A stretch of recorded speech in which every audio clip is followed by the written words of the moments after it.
President Trump will spend the day in Japan after signing a new trade deal with the country that will provide critical rare earth minerals to the United States, as well as increase commerce. But the big meeting that everybody's going to be watching happens later this week in South Korea when Trump meets with China's president.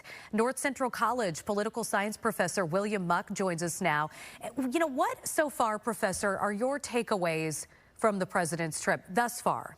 Yeah, I think, well, just the fact that the trip is occurring is really important. So for the second Trump administration, they've really been focusing on Latin America and Europe and the United States. There hasn't been as much attention on Asia. And so this is a really good chance to get a sense of how this administration understands Asia and the countries within that region. What is the relationship with China going to look like? What about our allies with Japan and South Korea? So many of those details we need to figure out where this administration is going to be. So this trip allows us to get a sense of that. And I think the big picture you just mentioned is that we may be drifting towards a trade truce with China, which that's a big development. That would be a big thing for the U.S. economy and the global economy.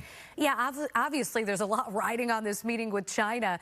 How do you expect that to be handled by President Trump, and what are the possible outcomes?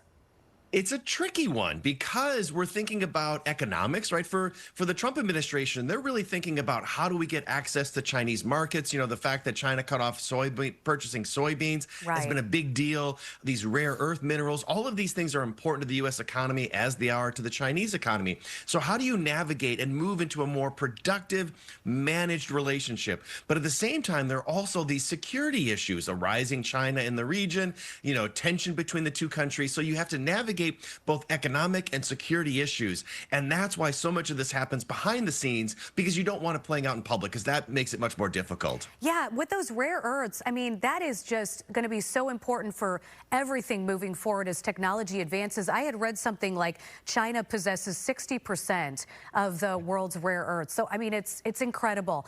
How does this trip, you think, fit into President Trump's foreign policy narrative? Is this more of a show of dominance promoting the U.S. as a world power, or maybe a visit that further fosters a relationship with U.S. allies? This is a really important question because we'll get a sense at the end of this trip how we're going to understand the foreign policy of the Trump administration. So there's been a much more, I think, reserved approach to U.S. foreign policy under the second Trump administration. It's less about global leadership and dominance, and it's more about let's have managed relationships. And so countries like Japan and South Korea are trying to figure out where is the United States? You know, is the U.S. Security commitment still the same as it was before? So this trip will allow us to get a sense of what kind of role does the United States want to play in Asia. You know, historically, for the last few administrations, the United States has said we are an Asian power and we are going to be there. I think the Trump administration has much more of a transactional approach. And so we're going to get a sense by the end of this trip is how central does the United States view Asia and what kind of role do they want to play in there. So I think we're going to learn much more over the next few days and weeks. Okay, I'm going to throw a wild card your way. There are rumors that maybe President Trump will extend his trip to meet with the leader of North Korea. What do you think the odds of that are? It's always hard to know because Donald Trump has a real affinity for these meetings with Kim Jong-un, and you never know until they actually happen. Sometimes it sounds like it's not going to happen, then it does. I think for Trump, the question is it valuable? So in the first administration, they had a couple meetings, and it didn't really fundamentally address the nuclear issue. Now, it was great for attention. I think Trump likes building relationships, but it didn't really achieve any of the administration goals. So I think that's the question they have to grapple with.